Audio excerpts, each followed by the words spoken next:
Welcome to the Woman Who Left podcast.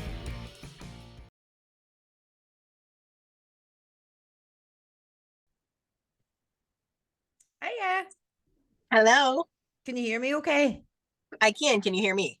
Yes, I can. I was having problems with this last week. So I'm hoping I fixed it this week. Fingers crossed. Yes. How are you, Chelsea? I'm good. How are you? I'm not too bad. Can't complain. Is it early with you? What time is it with you now? About what, It lunchtime?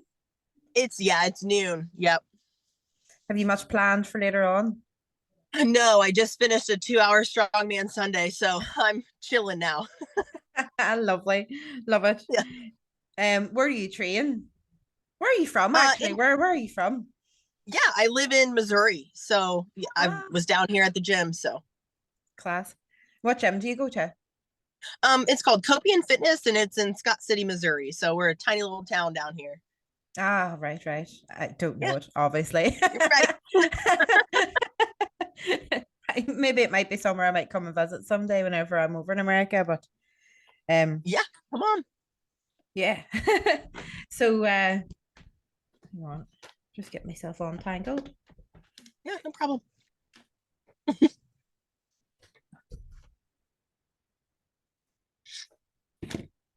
There we go. Um, so where will I start? Do you want to just settle in for a wee bit first? Or are you good to go? I'm good to go. You're good to go. Happy Yeah. days. So normally what I do then, Chelsea, is I will always say, right, so hi everybody. Thank you for joining the podcast, Chelsea. With Chelsea Morgan on with us today. I'm going to talk about all things strongman, just strength related, any topic at all. It's not off the cards, hopefully. So we just chat away. Just get yourself, Chelsea, to introduce yourself to the watchers if you want. For sure. So I'm Chelsea. I have been competing in strength sports since 2019 now. So I started as a bodybuilder, and then I flipped to strongman, and now I kind of love it. So here I am. Cool. Tell us. I usually get everybody to give us like a fun fact that most people don't know about you. Fun fact. Oh, man. I don't know. I'm trying to think. I'm not really that fun. um, I What a don't. way to put you on the spot, isn't it? I Just know first you put me thing, on the spot. Now bang I'm like, straight in with it. I don't know any. You'll probably come up with something as we I go know along. maybe I'll come with somebody else, but right, I don't know any right now. So Chelsea, we'll start then at the beginning. So how did you get into strength sports? So we'll start with the bodybuilding because you've done that first. So what made you get into bodybuilding? Yeah, so I was actually in a really bad mental space, and so I started back in the gym and just getting myself back together and like figuring out who I am in that new chapter of my life that I was in. And so I dove into bodybuilding because it was something that took up so much of my mental capacity to do that day in and day out with the diet and the workouts and everything, that I didn't have time to dwell on everything else that was going on within my life. So it really helped me like rebuild my self-esteem and everything that way. So I dove into bodybuilding because it's a really tedious sport. Yeah, it is like how did you find tell me, so whenever you started bodybuilding, were you quite skinny? Did you want to bulk up, or were you like me, a bit beefy and wanted to cut down? A very curvy person at the Yeah. time. Yes, I was a, I ate a lot of food. I loved food. so, so yeah, I was very healthy. Um, so I did want to lose some weight. I did want to look better, and like I said, just regain my self-esteem. And so that was a way to do it because I was trying by myself. I was going for walks and like doing the little things that I knew to do because I wasn't new to the gym. Like I've been in the gym on and off since I was 13 years old. I was a collegiate athlete, so I'm very Oh, familiar right. with how to work out and things of that nature. But Yeah. but where I was in that part of my life, like I couldn't put things together for myself at that point. Yeah. And so did you find yourself a coach then eventually for the bodybuilding I specifically? did. So my baby sister, she did a bodybuilding competition, and so I didn't know where to start. So I just reached out to her coach, and so I started with her. Oh my gosh, I can't even remember her name right now. She was out on the Northeast coast, but so I started with her for my first show, and that really helped me because I didn't have to figure out what I was eating or what I needed to do in the gym. Like everything was just given to me, and it was just a Yeah, like just robot at that. so how long do you actually have to prepare for like your first competition? Because what were you at that stage? What it's not bikini's not first, isn't there one before that as well, or is bikini the So first? the bikini is like the bot. The I wouldn't beginner? say bot, but it's bikini and then figure, Yeah. and then you've got now you've got the oh, they've got a new one and I forget what it is. It's overseas. I believe it was in the UK first and now it just came here. But then we have bodybuilding too. But I was a Yeah. figure competitor. You were figure. Right. I was figure. So how long did it take you then to get down to that figure that you needed to compete in the figure? Yeah. So my very first show, it was the NPC Open, the Midwest NPC, and that's in St. Louis. And I remember it was April 20th, and I started my cut on December 21st. So, and I just remember because I was at my parents' house for Christmas, like my whole family was there. We were getting ready to celebrate Christmas, in a couple days, and I had to start this diet that I've never done anything like this before. And I remember trying to eat oats sitting at my mom's table, and I was just eating these plain oats, and I would eat it, and and spit it out. I'm like, Oh, this is awful, like it's so bad. So it took me about 4.5 months to get down to where I needed to be and look show ready. yeah. And I'm not I don't really know too much about bodybuilding, as you can guess. But is it weight category, or is it literally on like how you kind of like fit into the category? Because I know my friend's doing bikini, but she's saying Yeah, she wants to bulk up to get into the physique figure. figure. So yeah, is there weight categories for it? So there's not in female bodybuilding, I believe, and I might be mistaken on this, so don't kill me, social media world. Um, but in there might be weight classes there, and I know like men primarily have weight classes, but Yeah. females Oh, were also so like we have, depending on how many like what their heights are. So it's class A, B, C, and D in figure. And usually I'm in the later class because I'm a 5'7", 5'8" female. So I'm in the taller class. So I'm in that like last class generally. cool. And then in the run up then to the competition and the day of the competition, how did you just take all in your stride? Were you expecting to place anywhere? Was there quite a lot of females in it in your first comp? Yeah. So I didn't know anything about anything in regards to bodybuilding. And I quickly found out that I had entered the biggest show in the Midwest. Wow. Um, For your first show. First show. That's how you do it. That's how you do it. Yeah. Well, all in or nothing, I guess. That's it. And I didn't know, what to expect. So I'm going in, because you get tanned. And so you're spray tan top to bottom. And again, had no idea what to expect. And I walk in a room full of hundreds of other women just fully nude getting sprayed. And I'm like, oh, what is happening? Like it was a very big shock to somebody that really didn't know what they were doing. And I had no intention on placing or any wants to play. I just wanted to get on stage and just try. And I Yeah. placed because there was only 5 in my category. But so I took top 5. Yeah. Like taking top five in any category is awesome, whether there's 5 people or 10 people or 20 people. So it doesn't matter. You're still the fact that you still turn up on the day is better than what most people even think on in their lifetime. Yeah, no, it was a lot to get there, and I did it. So I was very happy with just being there on that day. So Cool. So did your sister not give you any tips on what to expect on the day? I didn't even ask, to be honest. And like looking back, I should have. Like she sent me her robe and some jewelry and stuff to wear. I didn't even think to ask, what's the spray tan like or anything like that. I I don't know. Like I said, I just was kind of going through the motions and just getting to the day. And did you do many competitions after that then, or was that your one and only? Nope, I did two or three competitions after that.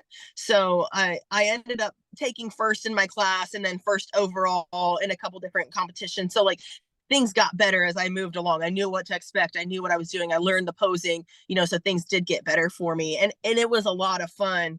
It's just I have a child and I enjoy eating tacos and it's bodybuilding. Is that why you went into then strongman then? What was else? What then made you go into strongman? Yeah. So I do macro coaching for people, athletes or general public, whatever. And so I had some clients that were wanting to jump into the strongman world, and I was trying to coach them through macros, but I didn't know what their bodies were going through or how to coach them really food wise for these types of things. So I entered a competition in October of 2020 and I kind of fell in love with it. So now I'm 3 years in almost, and we're still going strong. So yeah, it was just kind of I swore I was a one and done. I was just doing it to get the information and so I could coach people better. Yeah. Yeah, now I'm here and I've done my first worlds, and I went to the Arnold last year and I've done all kinds of different stuff now. So That's class. yeah, So when was your first competition was the 2021? And you said you didn't want to really, that was just going to be a one and a what, but what changed your mind to continue the competing? people. It was the people. It was the strongman community is just different. Like I was competing against a fairly, I think there's five of us.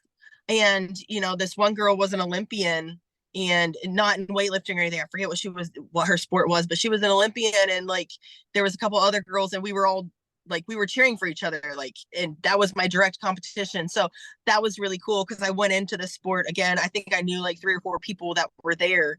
And I went in not knowing anybody or really what I was doing at all. And I just fell in love with the people. Like I got to lift heavy things and I was eating, Sour Patch Kids the day of the competition. And everybody was just being nice to each other. Yeah, it makes a difference from doing the bodybuilding because I would assume you're probably up until after you compete, you're not eating very much. Or is it carbs? You have to eat a bit of carbs, isn't it, to get the pump going in your muscles? Yeah. But Yeah. So, you can't enjoy sweets or anything sugary or yeah. salty. Awful. It's awful is what it is.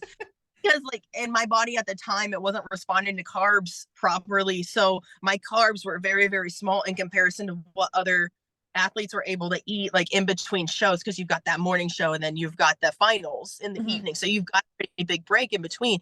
A lot of athletes were able to go and eat a burger and fries or to eat different things, and I was able to have like a couple rice cakes with some apple pie filling on it because my body, the way it was responding to things, it wasn't proper at the time. So unfortunately, I was living on rice cakes and a little bit of beef and mustard because you can't drink a lot. So we would literally drink mustard.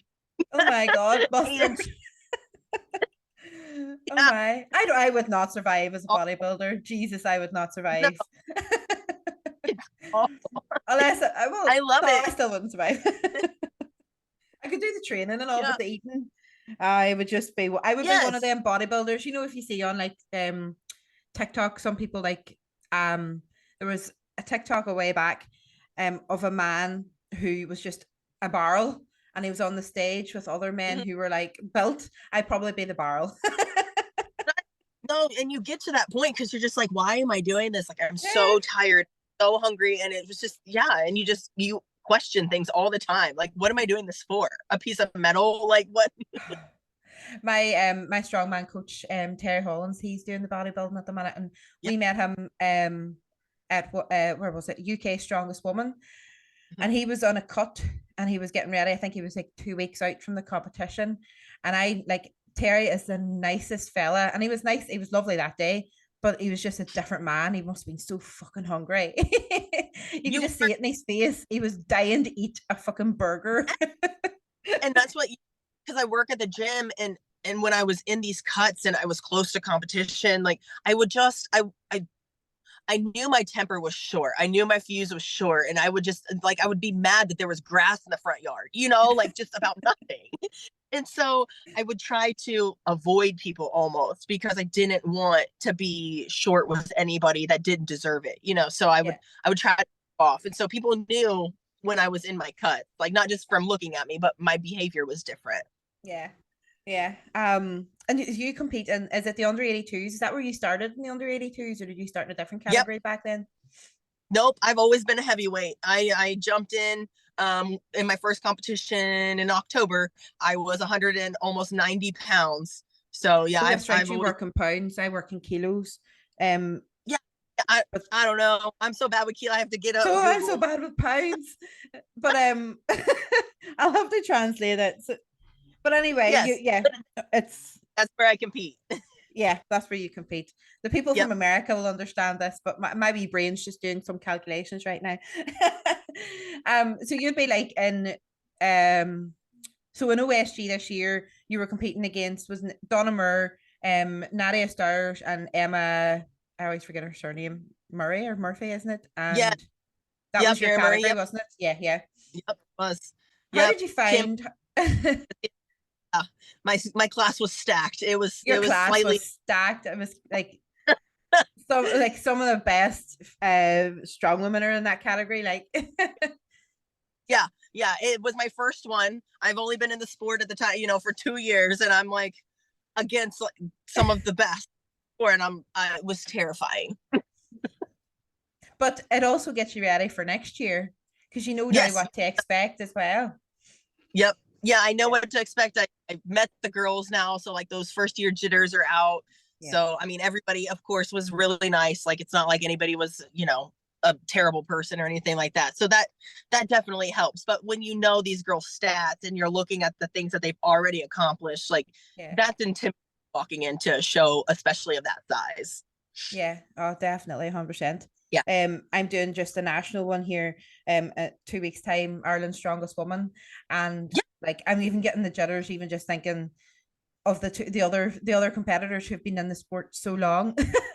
And I'm just Yes. in it, and Donna Moore and Andrea Thompson's refereeing it, and I'm like, oh fuck, like I can't go into this and embarrass myself.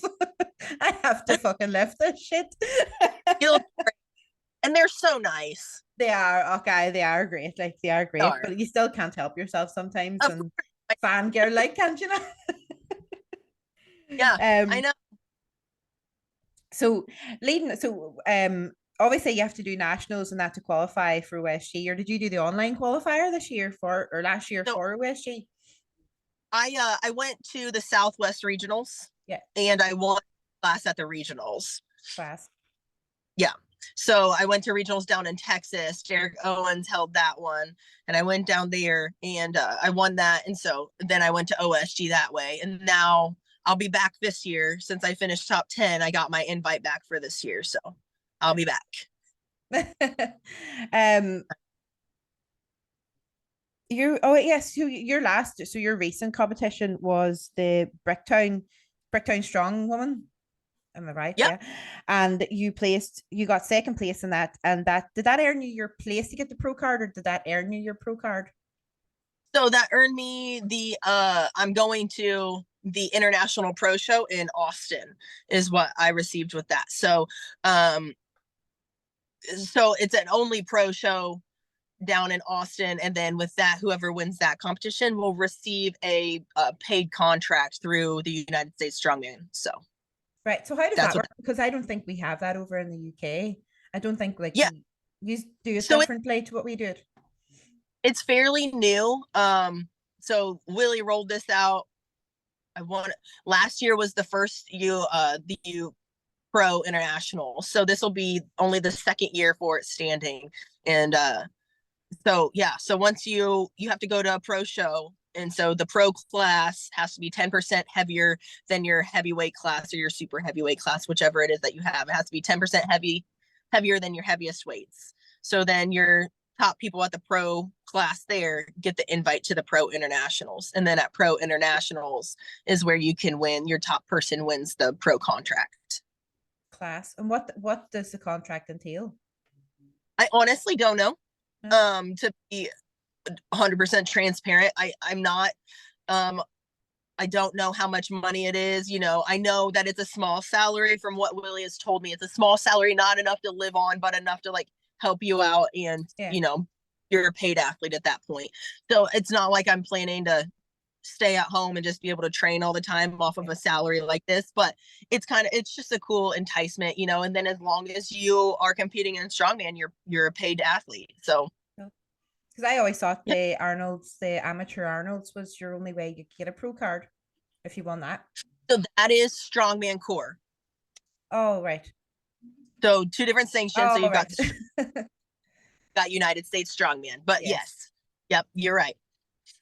So if you get that one and then the USS Pro one, do you need to compete then in the amateur Arnold's one to get that pro card, or once you have that, is that you? Yeah. So if you want the pro and the strongman core, then you would have to compete at the Arnold's. As it stands right now, that's not on my list of goals. Right.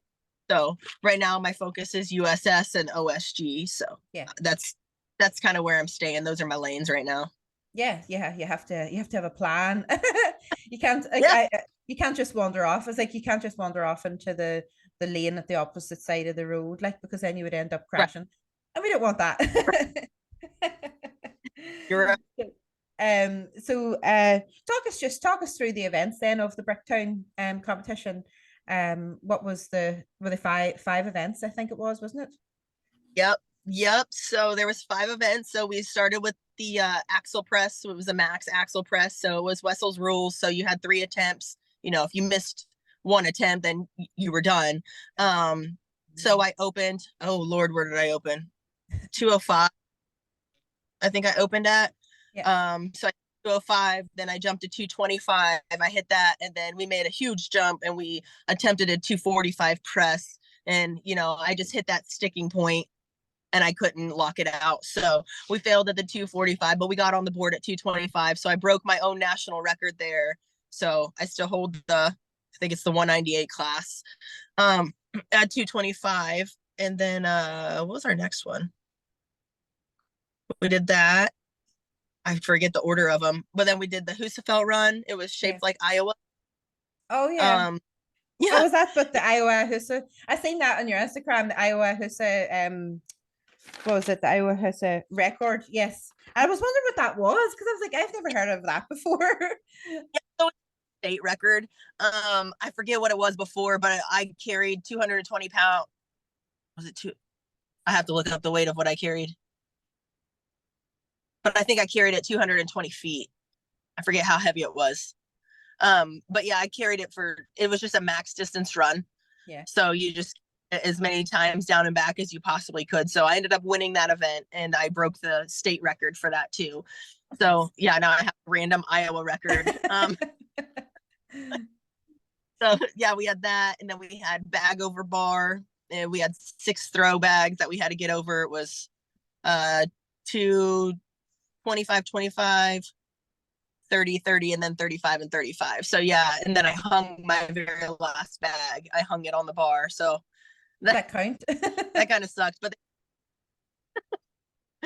yep. So we had that, and then the lever deadlift. You familiar with the lever deadlift? I don't think so. No. Yeah. So it's not new. It's been around for a minute, but everybody is like loving it. And so now you're seeing it in a lot of US competitions right now. It's just like it can be a metal pipe, or people are using like telephone poles, and they have eyelets, like 6 eyelets down the pole. I'm just Googling. And you just hook a straight bar attachment into the eyelet and pull at one, and then you go further back and pull. And so there's like 6 different pulls, and as you get away from that weight, it gets heavier as you move back. Yes, I have seen it. Yes, no. I just didn't know it was called a lever deadlift. Yeah. So that's the lever deadlift. So we did that, and I won the event. I pulled all 6 in the fastest time, and then there was some issues, and without getting into the whole mess of it all, they ended up changing the way that the scoring was done, and they bumped us back to 5 pulls and split times off of the 5 pulls. And unfortunately, my 5th pull was not as quick as some of the other girls, so it dropped me to 3rd in that event, which dropped me to 2nd overall. So then in the stones, when I finished up, I finished the stones, and I think I took second in that event, but I finished second overall in the competition, which was kind of a stinker since I should have won. Yeah. With with the way that the lever went, I should have won the competition overall, but unfortunately that's just how it goes sometimes. So Yeah. that's just where I thought, but I still got the invite. So Yeah. I suppose that's what you were going in for, is to make sure you yeah, got that that's what invite. we Yeah. got it. What was your favorite event of the day? Probably stones. I love to hate them. That was only my second medley that I've got to run, and I just like to see that I'm getting a little bit better with the loads and like figuring out how to use my upper back with things. Yeah. So yeah, Your stone run at OSG was pretty good, though. It was pretty smooth. I thought it was pretty smooth. I don't know how you felt thank about you. it. I didn't know what to think about it. I had never done a stone run before, so that was my first time with it. Well, you would never have thought you hadn't done a stone run before. What SG to make a stone run for your first time, right? Yeah. um, so you were saying as well about and I just do this. I jump from thing to thing. Yeah. We'll probably jump back to the competition in a minute. But you're saying about you've been like in the gym and that since you were 13 doing other sports. What sports did you do then as a young teenager? Yeah. So when I was younger, I played volleyball and softball both. Mhm. And I traveled with both sports. And then as I got into high school, I dropped volleyball because I was traveling like all over the country, not just within Indiana, which is where I'm from. Yeah. But I was traveling all over the country, and it was just very time consuming. And I knew I wanted to go to college for a sport. So I focused primarily on softball. And that's what I went to college to play there. Cool. Softball. What's softball and football? Softball? I'm No, so bad no, at softball with the bat and the ball, you run the bases. Baseball, Oh yeah. no. Yes, yes. I just You're had a the blonde moment there. I just had a blonde moment. Oh dear Lord. I have them quite often, believe it or not. I'm not even naturally yeah. fucking blonde. Like, can you see my roots? um cool. So continue on. I played softball, and because my dad was a bodybuilder when I was little, so I mean I literally was raised in a gym like from a point I was a toddler. I remember watching him and his buddies work out. So I've been in a gym my entire life. Then when I was 13, because at the time my dad had the ideas that you couldn't lift as a young child, like it would stunt your growth and hurt your growth plates, and things of that Yeah. nature. So I wasn't able to lift until I was 13. And that's when my dad and I started working out together, and my little sister. So we started lifting then. And then, as I got a little older, they got me into agility coaches and personal trainers and boxing and like all the different things that they possibly could. So I've been around, I've been a gym rat for a long time. Class. Um, Yeah. I was going to ask you another question. So growing up as a teenager, did you have anybody that you like, any female role models or male role models? Doesn't really matter, like, but anybody you looked up to in sporting? Um, I watched a lot of college athletes as a younger teenager. I would watch a lot of softball stuff. I didn't have any one person really that I just idolized as an athlete. I just kind of watched everybody and tried to figure out like how I could be a collegiate athlete. Like that was my only goal, was how can I get there? Like Yeah. so I mean, I watched my dad a lot. He was a big influence in regards to the gym and like work ethic and things of that nature. So he was big. Yeah. That's cool. That's quite sweet. um, what do we see? Where were we? Where are we? Uh,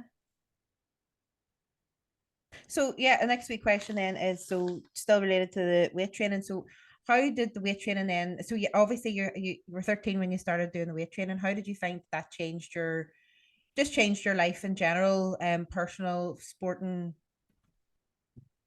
Yeah, so weight training really helped, especially when I got out on my own to figure out like how to work through things like life situations when they get tough. And I know it seems kind of stupid, but like gym isn't always easy, life isn't always easy, and so I was able to figure out how I can work the gym into my daily life to help with tough situations, to help because the gym keeps me grounded, sort of say.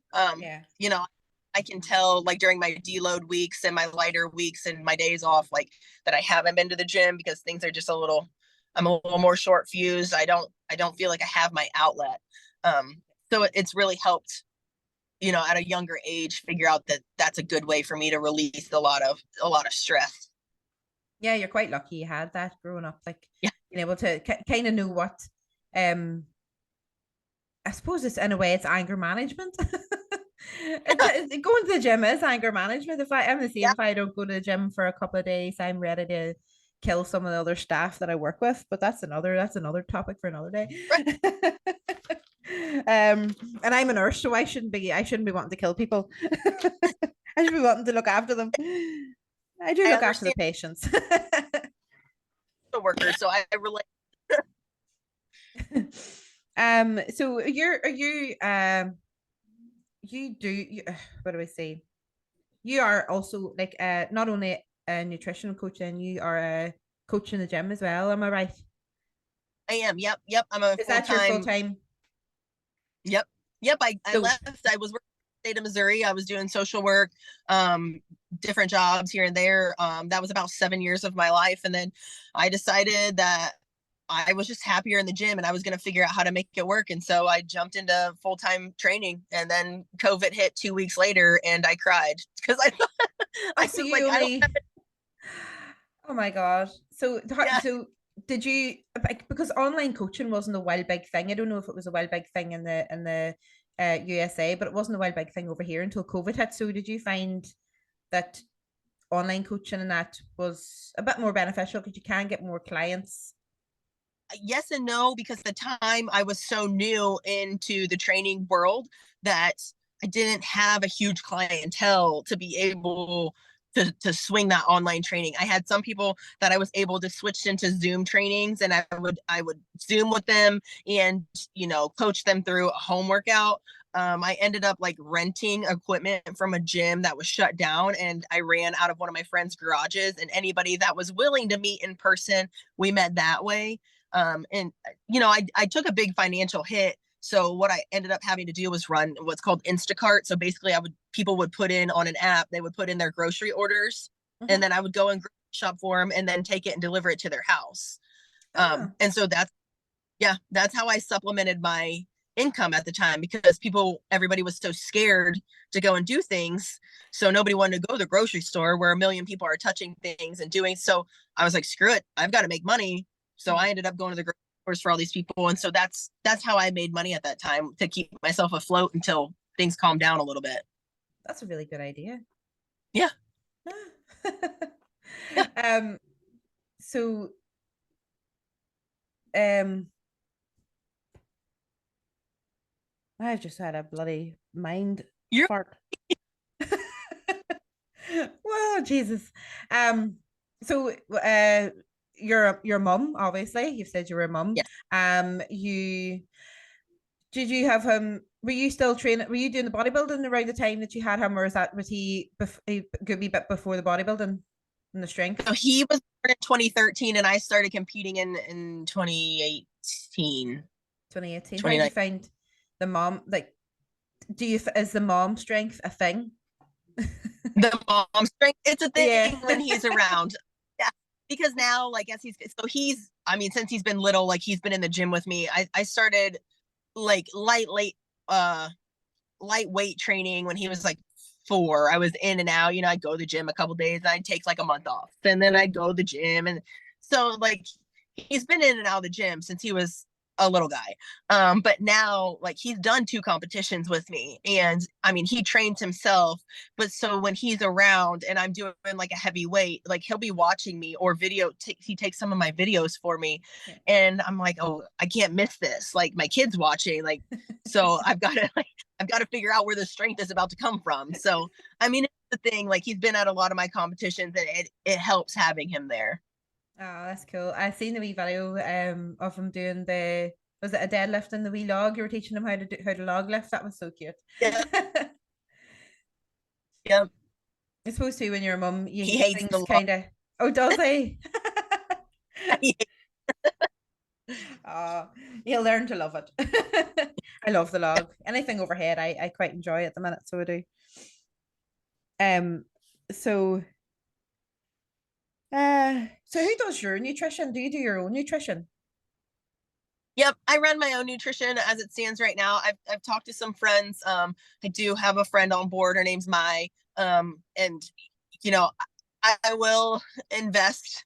My problem with nutrition, like when other people do it for me, is I eat like a garbage can sometimes, and then I just feel really bad, and I don't like wasting anybody's time. So until I'm like truly ready to be really serious with that and buckle Yeah. it down, like I just don't want to waste anybody's time trying to do my macros or write my meals or whatever, So as it stands right now, I run my own nutrition. And who's your coach at the minute? You don't have the same coach Yeah. you had whenever you were bodybuilding, I'm assuming. No, no, no. My coach is Jonathan Lester. He's out of Texas. He's a pro strongman too. Him and Megan are actually hosting. His wife Megan are actually hosting the USS Nationals this year in Dallas. So I'll be Ah, down there with a month. class. So he does Yeah, on you do online coaching with him then. I do. Yep, he sends me my workouts every week, and then it's on me to knock them out and put the time in and get it done. So whenever you're like as a coach and when you're looking for a coach, what do you think are just say the three things you would look for when you're going to find somebody?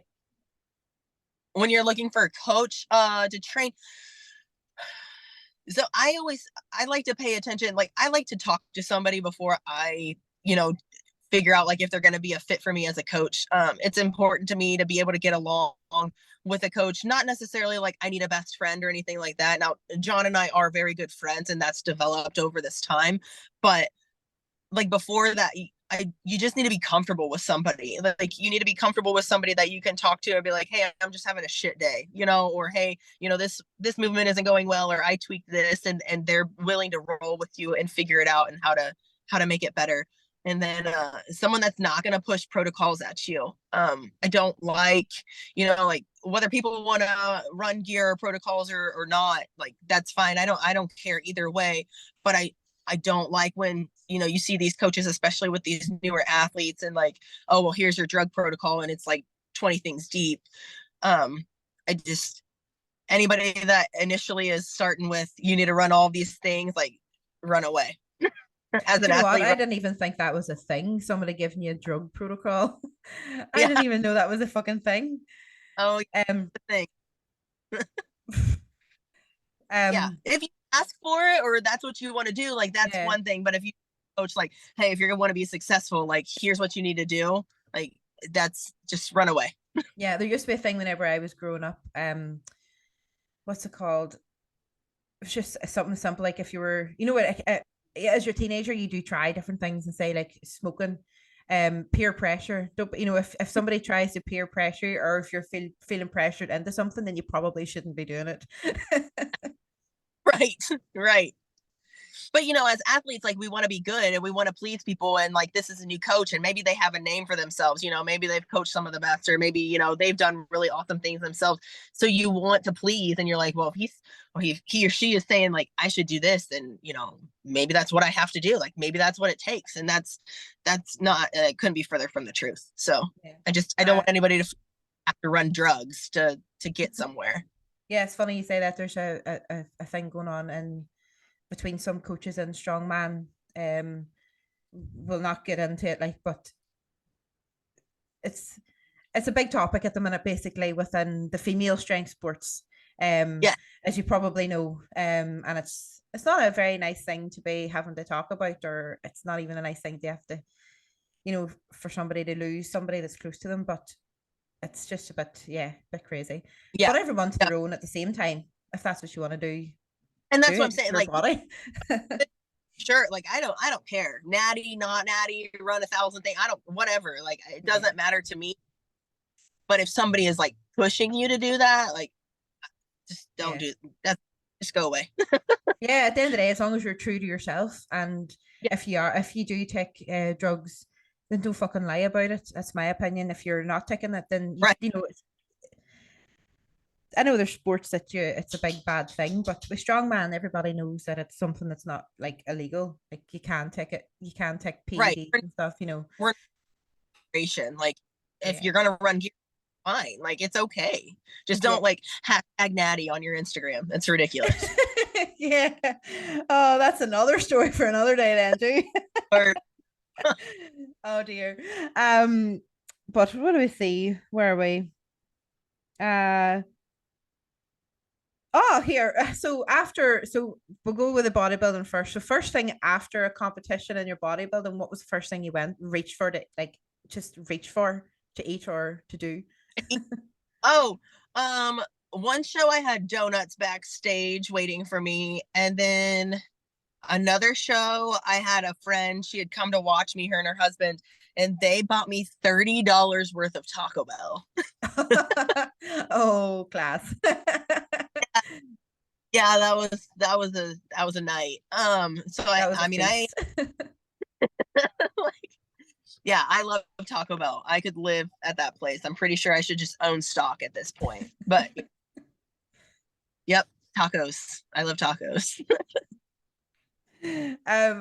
What else have you craved during like prep and stuff that you couldn't have? During bodybuilding preps, Yeah. uh breads. Just I would walk down. I remember just going to like a grocery store, any kind, and just walking into like their bakery or their bread aisle and just like smelling it. It just smells so good. I can't have it. I would. I mean, I have a video of myself. I went to Chick-fil-A and I bought a thing of waffle fries from them because they're the best fries.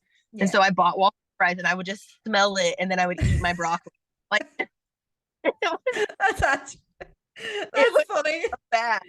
Oh my god! Because I was thinking, I was actually something popped up. The reason that question came into my head is that was because something popped up again on Instagram or it was TikTok or whatever, but it was somebody smelling like a chip or something and eating a bit of lettuce and like saying to themselves, this is fried food. This is nice fried food. Yeah, that's what I kept thinking. I was like, if I just smell it, and then I'll just close my eyes and eat this broccoli. And I was like, Did it oh, work? Did it no. taste the same? Oh my. So whenever in your category at the minute, the one I'll remember this yet in pounds. Was it £198? The 82 kilo category? It's Yeah, the 82 kilo category, isn't it? 198 pounds. yeah. I'll It was get like this yet. 180, something like that. Yeah. Yeah. Do you sit lower than that, or do you sit a wee bit above that? Do you have to cut going in, or do you kind of go into the category plain sailing and eating whatever you want? Yeah, I don't have to cut a lot. I was working with Rebecca Lorch, and she was my water cut coach. And so we for OSG we ran a water load and a cut. And I worked with her for a couple different competitions. So I don't really have to fix my food too much. I usually walk about 185. So it's nothing for me to drop down a few pounds. And so we were able to just play with my water and my salt that way and drop it down. So I don't have to sacrifice or go through anything too crazy to get to the weight that I needed for like OSG and things of that nature. I didn't realize that she was your friend or Yeah, that you knew her. Sorry about that. I you're didn't fine. I didn't I didn't realize that at all. No, you're fine. Otherwise I wouldn't have probably brought it up. But No, you're uh so yes. So you basically go plain sailing into that category then. You don't have to cut too much. You set no, around that no. number anyway. Yeah, now I tighten up, my food, and I actually follow like real macros, and I do buckle down a lot for the bigger shows. But no, it's still pretty easy for me. I still get to eat my bagels and things that I want. Yeah. I just don't go out and eat tacos 2 times a night or a week, not a night, two And times you a don't week or have to anything. go sniffing your chips and eating your broccoli. No, I could just I eat my chips and also have broccoli. You find balance. That's what life's about. Finding balance. Yeah, thank you, Strong. Yeah.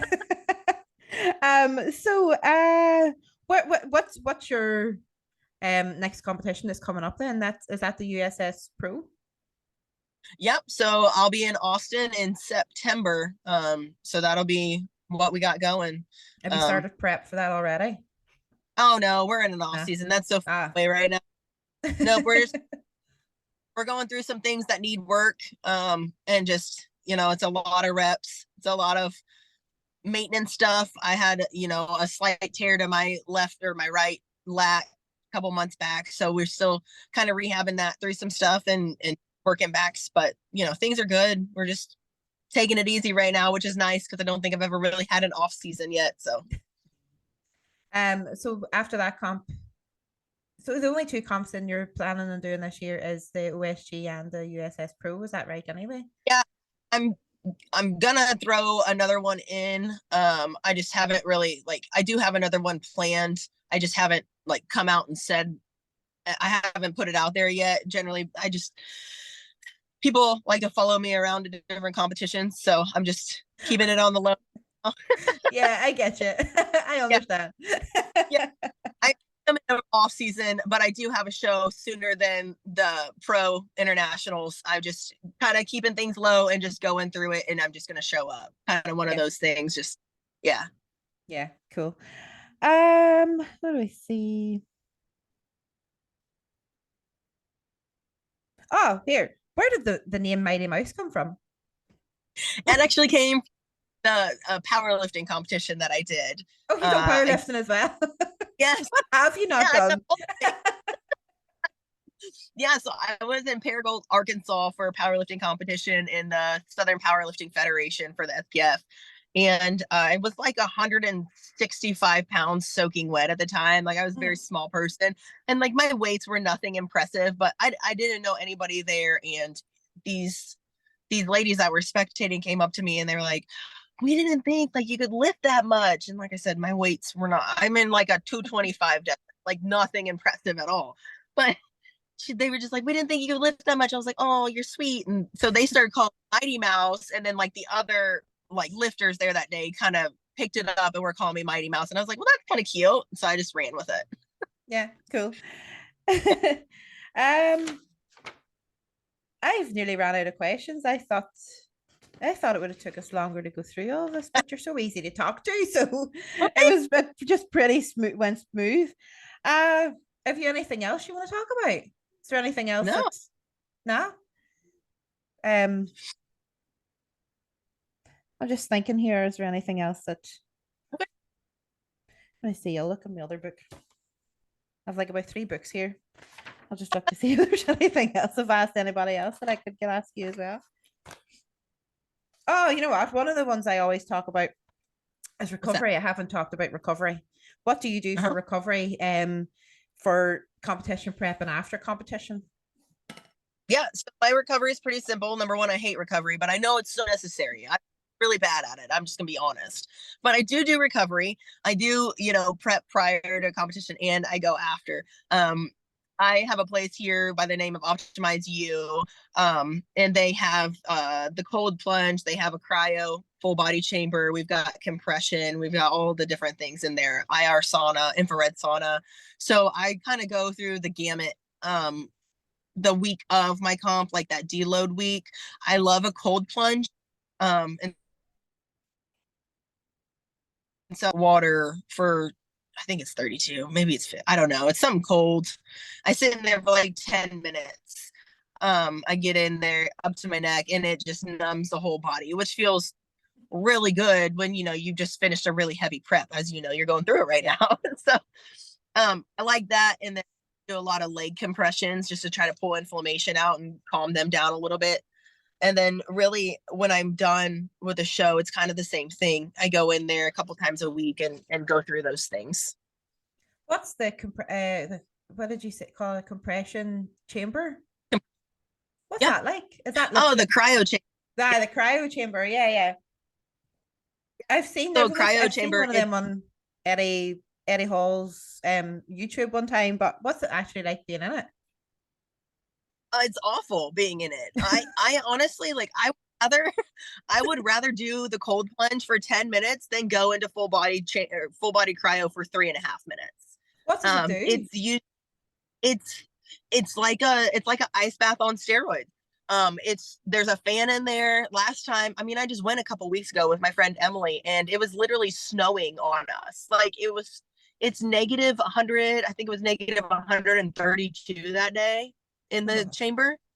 And yeah, see, it's awful. yeah. And you're Oh, in there in a sports bra and shorts, and then you have gloves, and we have a mask and slippers on, and you stand in there, and it numbs your body. It just pulls out inflammation. It's supposed to help eczema, they say. It's supposed to help with migraines. Yeah, so I mean, it's just like an ice bath. It's just 3.5 minutes, and you're not wet. I take it you don't have any like beaches or anything near you, do you? That you can just jump into the No. water? No. You're not anywhere near them. No, I see where I'm from, we've got a beach, so I usually just go down to the beach because the recovery here is like there's very little of it. I don't think it's quite hit Yeah. the site hasn't really hit Ireland yet, so there's very few of them. So you have to travel a good wee bit. But definitely getting to the beach and going to the sauna after work's pretty probably not Yeah. as good, but pretty similar. If anything, it's good for the mental health, getting into something really cold. Exactly. Yep. You do what Yeah. you can. I think it makes you stronger mentally. And if you're stronger mentally, then it makes you stronger physically. So it Absolutely. kind of helps. Um, Yeah. Another topic as well. Maybe I'm on a roll again now. Okay. I always talk about is training around your periods and your cycles. Um, Obviously everyone's cycle and that's different. But how do you find training at the start of your cycle to the end of your cycle?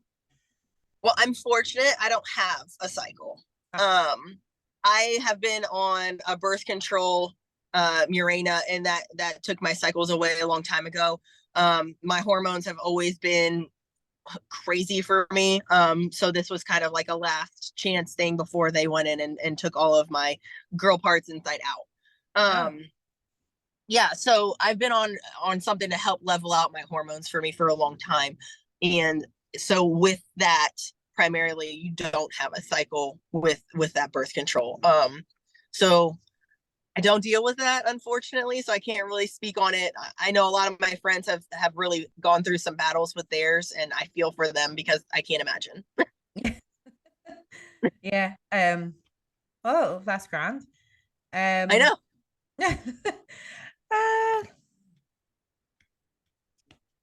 that does probably sum it up now then. Yeah, Yeah.